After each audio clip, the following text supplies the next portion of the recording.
என்றும் நேசமணி சமையலில் இன்றைக்கி நம்ம பார்க்க போகிறது அற்புதமான ஒரு ரெமெடி தாங்க பார்க்க போகிறோம். குதிங்கால் வலியை குணமாக்கும் எரிக்கை இலையை பற்றி தாங்க பார்க்க போகிறோம். இந்த எரிக்கை இலை ரோட்டில் பார்த்திங்கன்னா நல்லா இந்த மாதிரி செடி நல்லா வளர்ந்து கிடக்கும். இதில் மேலே அந்த பூவில் பார்த்திங்கன்னா நல்லா அப்படியே அமுக்கி விட்டோம்னா நல்லா சொடக்கு போல் டப் டப் டப்புன்னு நல்லா வெடிக்கும். இது சின்ன பசங்கள்லாம் நாங்கள் சின்ன பிள்ளையாக இருக்கும் போதெல்லாம் இது உடச்சி விளாண்டுருக்கோம். ரொம்பவே சூப்பராக இருக்கும். நீங்கள் இந்த மாதிரி எரிக்கை இலையில் இந்த மாதிரி சொடக்கு போட்டு விளாண்டுருக்கீங்கன்னா உங்கள் அனுபவத்தை கமெண்ட்டில் மறக்காமல் சொல்லுங்கள். இப்போ இந்த எரிக்கலையை வச்சு நம்ம எப்படி குதிங்கால் வலியை குணமாக்குறதுன்னு தான் பார்க்க போகிறோம். இப்போ வாங்க நம்ம எப்படி பண்ணலான்னு பார்த்துடலாம். இதுக்கு நான் எரிக்கை இலையை ஒரு 6-7 இலையை நல்லா பறிச்சுக்கிறேங்க. இது நல்ல அகலமான இலையாக இருக்குது. இந்த மாதிரி நல்ல இலையை பறிச்சுக்கலாம் ஃபஸ்ட்டு. இது பாருங்கள், இதிலேருந்து இந்த பால் வரும் பார்த்திங்களா, இந்த பாலை கூட முள் குத்துன இடத்துல இந்த பாலை விட்டோம்னா அந்த முள் குத்துன வலியே தெரியாமல் போயிருங்க. அந்தளவுக்கு இந்த பாலில் பவர் இருக்குங்க. இப்போ பாருங்கள், நம்ம இலையெல்லாம் பறிச்சுக்கிட்டாச்சு. பாருங்கள், இந்த சைடில் பார்த்தீங்கன்னா சின்ன சின்ன இலைகளாக இருக்குது பாருங்கள் எரிக்கையில்.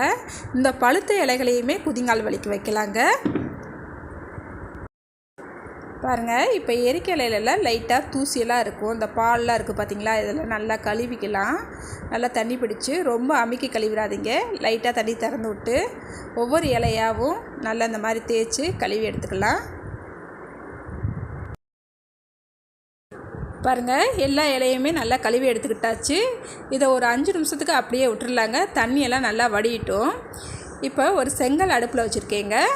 இப்போ இந்த செங்கலை அடுப்பை சிம்மில் வச்சுக்கிட்டேவும் நல்லா ஒரு 25 நிமிஷத்துக்கு நல்லா சூடு பண்ணலாங்க. நல்லா செங்கல் சூடாகணும். இந்த மாதிரி உங்கள்கிட்ட செங்கல் கிடைக்கலனா தோசைக்கல் இருக்குது பார்த்திங்களா, அதை நல்லா திருப்பி போட்டு அதை நல்லா சூடு பண்ணிக்கோங்க. இப்போ இது நல்லா சூடாகட்டும். பாருங்கள், ஒரு 25 நிமிஷம் அடுப்பை சிம்மில் வச்சு நல்லா சூடு பண்ணிக்கிட்டேன். இப்போ நல்லா ஒரு டவல் வச்சு இந்த செங்கலை எடுத்துக்கலாங்க. இந்த மாதிரி ஒரு பாத்திரம் வச்சுக்கோங்க. இல்லை நல்லா காட்டன் துணி இந்த மாதிரி இருந்துச்சுன்னா அதை நல்லா எடுத்து கீழே விரித்து விட்டுக்குங்க. இப்போ செங்கலை நம்ம அடியில் சூடு பண்ணோம் பார்த்திங்களா, அந்த பக்கத்தை நல்லா மேலே வைக்கணுங்க. இப்போ திருப்பி போட்டுக்கலாம். பாருங்கள், இந்த பக்கத்தில் தான் நம்மளுக்கு செங்கல் அடுப்பில் இருந்துச்சு. அந்த பக்கத்தை தான் நம்ம மேலே வைக்க போகிறோம். பாருங்கள், இப்போ இந்த செங்கல் மேலே நம்ம இலைகளை அடுக்கிக்கலாங்க. ஒவ்வொரு இலைகளாகவும் இந்த மாதிரி வச்சுக்கலாம். ஒன்று மேலே ஒன்றா அடுக்கிக்கலாங்க. இன்றைக்கி நான் ஒரு 6 இலை இந்த மாதிரி அடுக்கியிருக்கேங்க. 6 இலைன்னா போதுமானதுங்க. இந்த மாதிரி நல்லா அடுக்கிட்டு இப்போ இந்த இலைக்கு மேலே நம்ம காலை வச்சுக்கலாங்க. இப்போ காலை கொஞ்சம் இந்த இலை ஹீட் ஆகிறதுக்கு 1 செகண்ட் ஆகுங்க. இந்த ஹீட் ஆன பிறகு நம்மளுக்கு எந்த இடத்துல வலிக்குதோ, அதாவது குதிங்காலை சுற்றி வலிக்குதுன்னா அந்த குதிங்காலை அந்த ஹீட்டுக்கு நேராக நல்லா அப்படியே வச்சு எடுக்கணுங்க.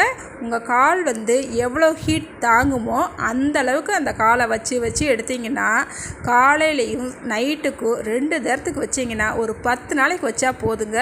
உங்கள் கால் வலி குதிங்கால் வலி இருக்கிற இடமே தெரியாமல் போயிருங்க. அதே போல் அந்த பாதத்தையும் அப்படி வைக்கணுங்க. பாதமும் நம்மளுக்கு ஒரு சிலருக்கு பாதம் ரொம்ப வலிக்குதுன்றாங்க. அவங்களுக்குமே இந்த வலி நல்லாவே கேட்குங்க. பாருங்கள், நல்ல கால் இந்த சைடு எந்த சைடில் உங்களுக்கு வலிக்குதோ நல்லா திருப்பி வைங்க, நல்லா கேட்கும். இப்போ பாருங்கள், இந்த இலையில் எவ்வளோ ஹீட் ஏறி இருக்குன்னு பாருங்கள். எனக்குமே ஒரு 8 மாதமாக இந்த குதிங்கால் வலி இருந்துச்சுங்க. ஒருத்தவங்க சொல்லி தான் நான் இந்த மாதிரி ஒரு நைட்டும் காலையிலையும் ஒரு 8 நாள் 9 நாளைக்கு மேலே இந்த மாதிரி பண்ணின பிறகு கொஞ்சம் குதிங்கால் வலி கொஞ்சம் பரவாயில்லைங்க. ரொம்பவே நல்லா இருக்குது. காலையில் எந்திரிச்ச உடனே காலை ஊண்டி நடக்கவே முடியாதுங்க, அந்தளவுக்கு இருந்துச்சு. இப்போ இதெல்லாம் வச்சா பிறகு என் கால் வலி நல்லாவே குறைஞ்சிருக்குங்க. எனக்கு ரொம்ப சந்தோஷமாக இருக்குது. அதனால் என்னை போல் எத்தனையோ பேர் இந்த குதிங்கால் வலியில் அவதிப்படுவாங்க. இந்த வீடியோ அவங்களுக்கெல்லாம் பயனுள்ளதாக இருக்குன்னு நான் நம்புகிறேங்க. நான் எத்தனையோ மருந்து மாத்திரையெல்லாம் சாப்பிட்டு பார்த்து இந்த கால் வலி எனக்கு விடவே இல்லைங்க. இந்த மாதிரி நான் காலுக்கு எரிக்கையில் வச்சா பிறகு தாங்க எனக்கு கால் வலி விட்டுருக்குங்க. பாருங்கள், இந்த இலையை இப்போ நம்ம திருப்பி பார்த்துடலாம். நல்லா ஹீட் எவ்வளோ ஏறி இருக்குன்னு பாருங்கள் இந்த இலையில்.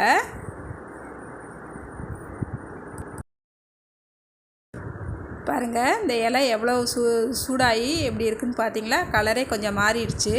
இந்த மாதிரி நம்ம விடாமல் ஒரு 10லேருந்து ஒரு 15 நிமிஷம் இந்த மாதிரி பண்ணணுங்க. அப்போ தான் நம்மளுக்கு கால் சீக்கிரமாக இந்த வலியெல்லாம் நம்மளுக்கு போகுங்க.